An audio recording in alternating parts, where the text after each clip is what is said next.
विचार करत नाही. जसा उल्लेखाचा राऊतांनी केला ते सध्या सांगतायत, टेलिव्हिजनवर सांगतायत की गॅरंटी. कसली गॅरंटी? मोदीची गॅरंटी. काय गॅरंटी दिलं? आज या गॅरंटीमध्ये शेतकऱ्याचं उत्पन्न दुप्पट करणार याची गॅरंटी दिली. उत्पन्न वाढलं नाही. आत्महत्या थांबवणार, आत्महत्या वाढली त्याची गॅरंटी दिली होती.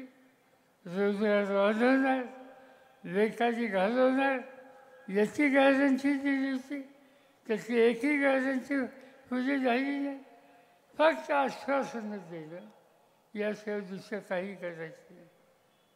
आणि ते कोणत्या टोकापर्यंत मला आठवतं आहे, एकदा मोदी साहेबांनी मला सांगितलं कि चलो जाओ, आपके वाराणसी में मुझे आना है. जा सकते, तुमची शेती बघायची म्हणते.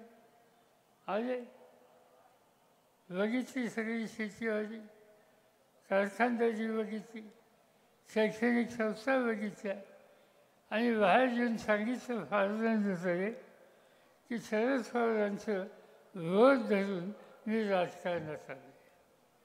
राजकारण गॅरंटी द्यायची आणि पाळायची नाही. आणि या राजकारणात माझं विरोध धरून आहे. मी सांगितलं, पार्लमेंटमध्ये सांगितलं, मोदी साहेब सगळ्या गोष्टी मान्य, पण माझ्या विरोधात तेवढा हात लावू नका. माझं विरोध लावून तुम्ही राजकारण करणार असाल आणि गॅरंटी पाळणार नसाल तर तुमचीचं बदनामी आहे का नाही याचा विचार तुम्ही करा, पण माझ्या सरकारची बदनामी तुम्ही या ठिकाणी थांबवा. आज अनेक गोष्टी आहेत. सत्याचा गैरवापर आहे. त्यांच्या मनासारखं लिहितात, त्यांच्या मनासारखं राजकारण कुणी करत नाही म्हणलं तर टोकाची भूमिका घेतली जाते.